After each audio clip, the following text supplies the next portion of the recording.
You're up. Thank you. My name's Matt Crehan, and I'm here tonight to talk to you about fracking. It's a relatively new concept, and it's really Can I get you to spell your last name, please? C-R-E-H-A-N.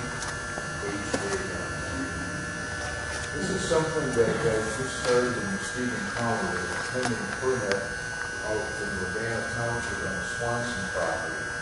And at first, this seems to be something that people think is going to be just a fabulous thing from a standpoint of making money.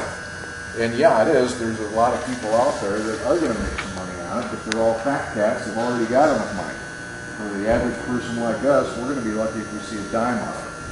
Now, the way the fracking works is that normally it just, we take a look at drilling for oil, we go straight down. We've done that for centuries, well, not centuries, but long enough. Keep all the problems, all the bugs, and things like that.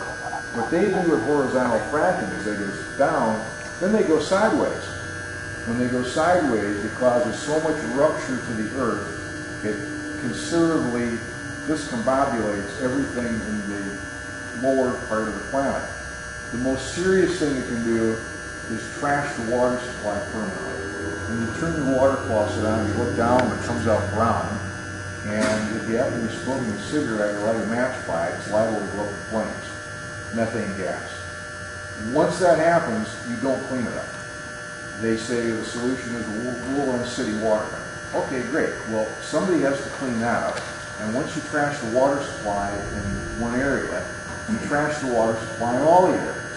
So now what you're up against is we've got to go ahead and not only have city water, we've got to go ahead and clean the city water up much better than we have to right now. So the price of that goes up. The secret behind their motivation of doing this is that they have to drill 12 wells, normal wells, if they just go straight down. With horizontal fracking, they drill one or two. We'll figure out the cost of an oil well, and you got your answers to why they do it. That's what's motivating them to come. So what are you trying to stop them from going horizontally or for both? No, horizontally. Just horizontally. My brother's got a house that he's moving out of in Texas because they have exploded his basement. He's in a subdivision. They've destroyed the whole thing. They're fracking. Down there, it's legal. Yeah, I don't know anything about this. I'm just throwing this in. That's why I laugh. They've had a lot of it on TV, though. A lot of it is as bad as he said, times 10. I can't even comprehend how bad it is because I haven't seen it in person. But for somebody that has, like you just said, that's how bad it gets. And it reminds me of Nugent Sand out by Lake Michigan. All those people had well water. And all of a sudden they started drilling for this and drilling for that, trashed the water supply out there, they ran in city water. Well, guess what? I like well water. It's natural. It's good for the human body. City water with all these fluoride additives and everything else they put in it, I won't drink it. I have to have something that's not good for you. So we've got something in this community that's good, natural water, natural well water. Urbana's a nice place to live, just like Fruitport is. We need to keep it that way. Because if they start putting it there, we're going to have the same problem that they have in Oceana County. They have one of these Silver Lake right now, right around Silver Lake. And they have another one they're going to drill for, I think it's right around the sand dunes. And this one, when they get it down, it's going northwest right into Lake Michigan. That scares me. If they go ahead and they trash that water supply, that's the water supply everybody draws off of for city water. So now we've got a bigger mess on our hands. Just so some fat cat can go ahead and get richer. That's all it is. It's like if you do it safely, yeah, it's going to cost you more. You're still going to make money off it. We don't have a problem with that. But this is just simply way too dangerous. Now, 1 week from this Wednesday at the Urbana Fire Department at 7 o'clock, they're going to have an informational meeting on it. One of the guys out there, Ed Schultz, is behind it. And we'd like to get as many people as possible out there. The more municipal officials, the better, to stand up and say, look, we don't want this here. We've already talked to a municipal attorney who's told us, look, the way these people work, they've been working at this for a long time, and they got the whole thing set up to where there's not a lot the localities can do. Well, you can prohibit the weight of trucks on your roads. If somebody can't bring in or leave with a heavy truck, well, that can cause a lot of problems for them. The other thing is the fire departments around here, a lot of them are volunteer. What if there's a big explosion? They're not going to be able to handle that. So, but there's unfortunately not much we can do once it gets there. There's a lot we can do to stop it from getting there. And once somebody realizes that, they can stand up and say, okay, we're going to have to figure out a way to stop this stuff. And this is where we need a mass of people to do something. Sometimes you need a handful of people. They can have a big impact. But we're at the point with this because this fracking industry has gone on for so long, behind the scenes, under the table, behind closed doors, in smoke-filled rooms. Now we wake up one morning, it's like, oh, they can do all this stuff? Yeah, because they've been planning for it for too many years. So it's up to us now to say, okay, we weren't asleep at the switch then because we didn't know it. You kept it hidden from us so well. We're woken up now. We're fully awake now. We want to stop this now. So in that regard, I've also brought along some petitions to put this on the ballot to go ahead and try to stop it. And if anybody would like to sign the petition, I'd be happy to go ahead and answer it. Okay, thanks. Here you go. This is evil. Thanks. I'm glad you're here. It really is, and I'm not an environmentalist. I'm glad you're here. But they say he's the guy, the ringleader, so to speak. He's behind it with all the other ones. Who is? It's our governor. Oh, Yeah, he wants to do that. how does he want it? Thanks. Right-wing Republican, big businessman. All these guys see is the money. And they get some high-priced guy. I could hire, if I wanted an expert witness in almost anything, I could find one for it and one against it. And if I'm for it, I'm going to pay the guy that's for it and say, you go testify this is safe. And if I'm against it, I'm going to find somebody else that says it's not safe. But when the DEQ guy tells me 12 wells versus 1, it's all about money. It's that simple. So that tells me. But the DEQ is letting them do it. Yeah, they're letting them do it because they don't have the manpower. It's not like DEQ isn't like it used to be. It used to be out there more independent for us, and now it's kind of like, okay, it's a puppet of whoever happens to be the governor. And I don't think it was any better under Granholm than it was under Schneider. It's just something that it's a bureaucracy. It started out right with good intentions, and now it's like just another government bureaucracy. We scheduled to 2 and 4. Meeting in Ravenna. Oh, what's today's date? 20. 20. Basically. Yeah. All costs associated with putting this in. And what Dave's deemed to be cost. I'll give it back to Dave. Yeah, thanks. My ex-father-in-law, You can get that to him he too. was up on the hole trying to do this, and I read it, and I pointed out all the, you're never going to get any money from this. You're not going to get nothing. You're going to have this all this machinery right next to your farm. Yep. There's nothing you can do. Yep. And they can destroy everything, and there's nothing you can do. Do something. And if they want, when they decide to sell this, they can put this like a holding pen, so to speak. I'm going to give it that term. It can be held until they deem that they want to sell it. Yep. And then you still don't get a royalty off it until they want to write you the check. And what are you going to do? Sue them?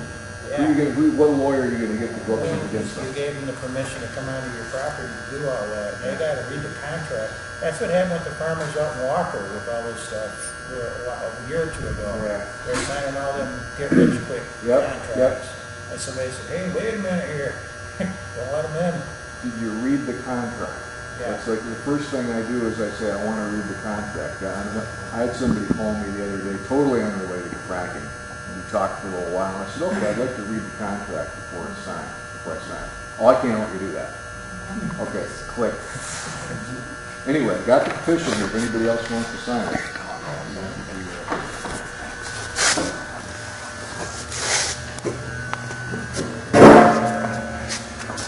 It's way too dangerous. I've been involved in politics and political things for a long time, and this actually terrorizes me more than anything else.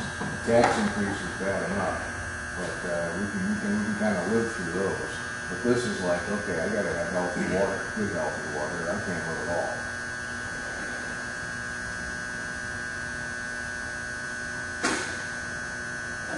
You might want to get everything pretty well.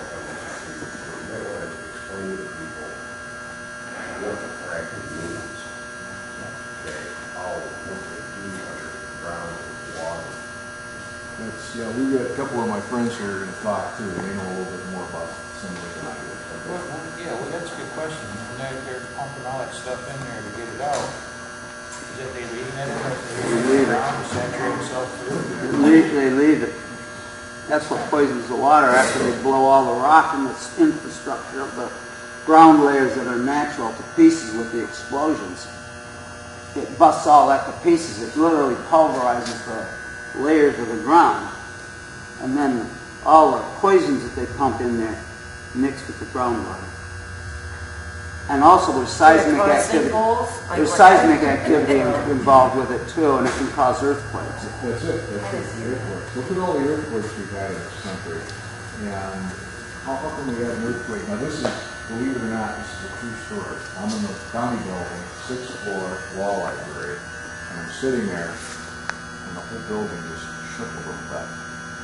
And afterwards I said to the law librarian, Tom, did it shake like I think it did? And he said, yeah, it did. It was like, that was the day they had an earthquake in Virginia. Now, how do we have an earthquake in Virginia that we feel in Muskegon County? That just, something's really, really amiss there. Is that because they have fracking in Virginia?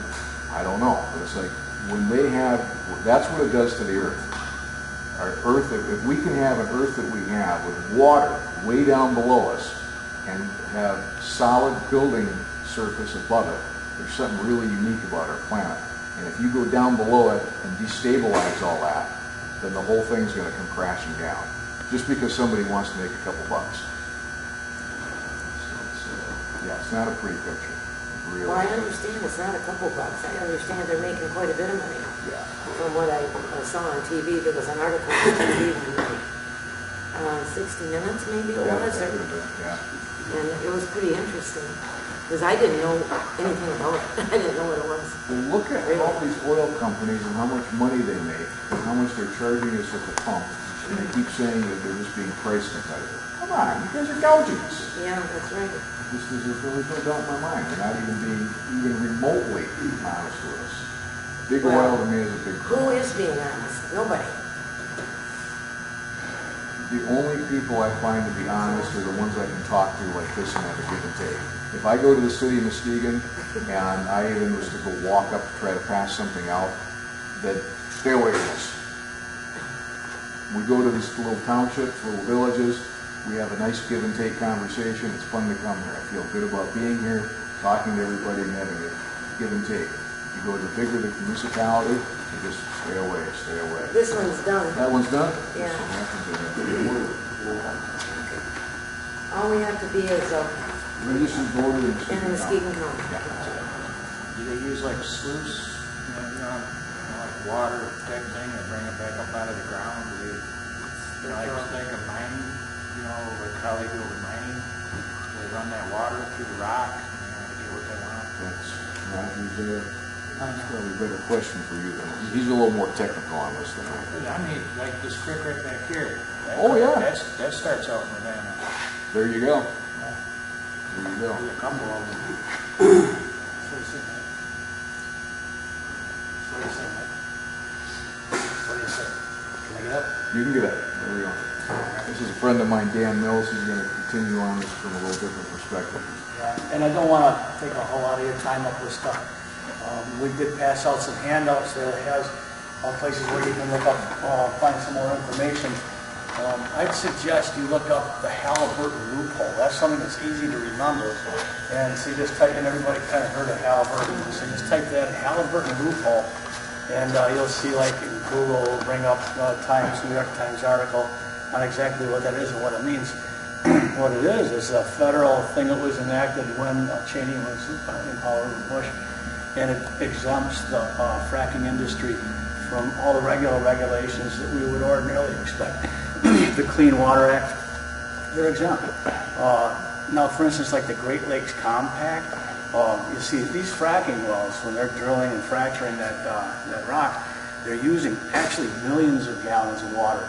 Now, it's hard to comprehend, but nobody could really just set up shop extracting millions of gallons of water out of our ecosystem and bottling it and selling it, because we have the Great Lakes Compact.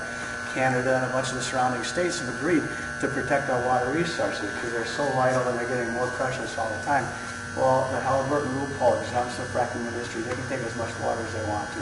Because they don't take it away. They put it back It's- down. Well, they put it, but it's out of the ecosystem. I know, but that's what the loophole is. Yeah, well, and then it also exempts them from things like the Clean Water Act, and it also exempts them from any kind of regulation or oversight. Now, let's say, which happens all the time, in Pennsylvania, they've got a real head start on this.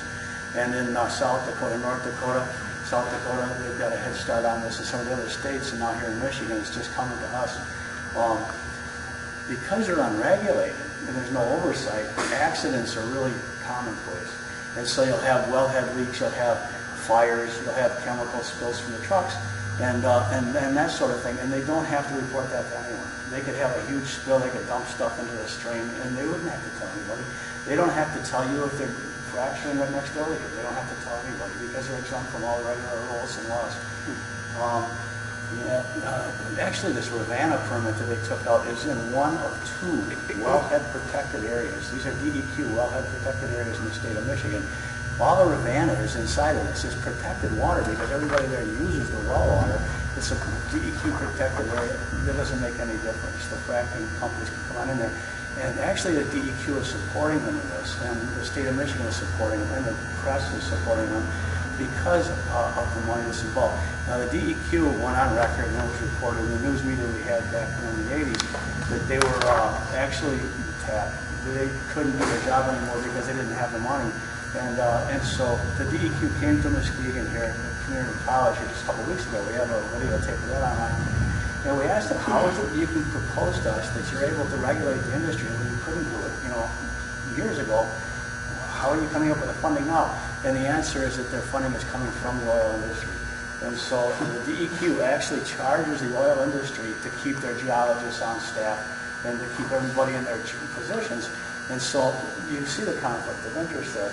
And not only that, with all the money in politics now, the huge money that's in politics, the people who are calling the shots are the big money holders, and there's no bigger money than oil.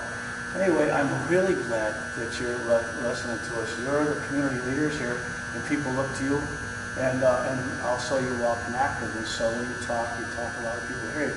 And so I'm glad that you're getting a heads up on this. As I understand it, there's not much chance that we can do anything about this. The money's rolling. However, the petition that you signed is a fair shot. Maybe we can put some regulations in Michigan here before it's too late. And so I really do appreciate it. Thank you. Yes. Matt, take it. Good evening. My name is Roger Nye. I live in Norton Shores. And just a few points that haven't been mentioned yet. Number one, maybe in 3rd grade you read in natural science in elementary school about the water cycle. Fracking takes water out of the water cycle. This is the cycle where by seawater or lake water is evaporated, becomes clouds, comes down as fresh water. Fracking typically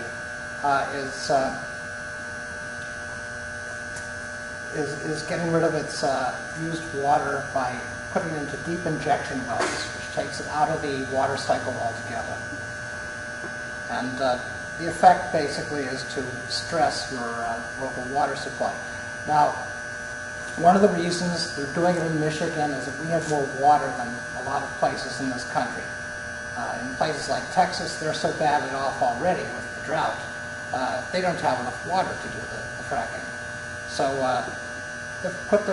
they cast their eye on Michigan because we have water. The well in Ravenna Township is expected to use 2.41 million gallons of water. Many fracking wells use a lot more than that. Another thing you might want to consider is insurance and mortgage. We found out from the Angel neighborhood in Muskegon that if groundwater becomes contaminated, even if you have city water, you may be unable to sell your home or your real estate at any decent price. Your insurance company may refuse coverage or give you only partial coverage. Nationwide Insurance Group, about a year ago, decided it didn't want to have anything to do with areas that are being fracked. they came out with an announcement saying, hey, we're out of this. So if fracking is coming to a place near you, there are some things you might want to do, like if you have well water now, you might want to have a baseline sampling and testing of that water so you can prove you had good water at a certain point. Otherwise, the fracking companies will say, well, your water's always been contaminated. You know. There are other considerations. One is hydrogen sulfide gas, which is deadly poisonous. It's heavier than air, and it's also explosive. In the event of a wellhead blowout, it gets into the air, and the question is your local fire department able to cope with this? Do they have the manpower, the equipment, and the training? Do the local schools have the experience to cope with something like this? Have they ever done a drill whereby they shelter in place, something like that? Get all the kids in from the playground and lock down the place. These are all considerations that you might want to think about. And it's not just one well. I mean, if they strike significant amounts of oil or gas in Ravenna Township, they're going to want to drill wells all over the place. And you could have something called an oil boom. If you want to find out what an oil boom is like, read the March issue of National Geographic, which tells about the oil boom in North Dakota. And basically some of the aspects of that are your population could multiply 2 or 3 times. You get all kinds of people coming from out of state to work temporarily. You have health problems when well workers get covered in fracking fluid or something like that and have to go to a local hospital, and the hospital doesn't know what's in the fracking fluid. I thought fracking fluid was water. I mean, I thought they poured water. It's water plus chemicals. Yeah. Oh. It's what they call slick They don't water. have to tell you what those chemicals Slick water. And yes, they don't have to tell you what chemicals are in it. And so we have a situation where emergency personnel at our local hospitals will have to be trained to handle emergencies of this sort. As local government officials, you may not be able to stop fracking, but you can stop the oil companies from walking all over you and your people. And you might want to consider what sort of regulations you might want to put in place to minimize the impact. As far as stopping fracking altogether, that's something we're working on with the petition at the state level and in other ways. There will be a meeting at Muskegon Community College on Wednesday night, 6:30 in the Blue and Gold Room for local officials such as yourselves, which will tell about legal options to minimize the impact of fracking. I'm told also that the meeting in Ravenna has been rescheduled to June 4th at the Firehouse. And I'll have to try to get more information about that. Thank you very much. I think one last point. Thank you. I'm sorry. If it's okay. You hear on the news that fracking has never had an accident or something like that. There's no danger to fracking. There's never been anything in the records that there's been any kind of accident caused by fracking. And of course, this is legalese trickery with the wording, define fracking. It's kind of like what Clinton said with, define what the word is. Well, what does that mean to have a fracking accident? And the way that they define it is the very narrowest of all definitions. And so they'll have a fire, a blowout, or a wellhead leak or something like that, or a spill. That's not a fracking accident. Thanks, that we know that. Thank you.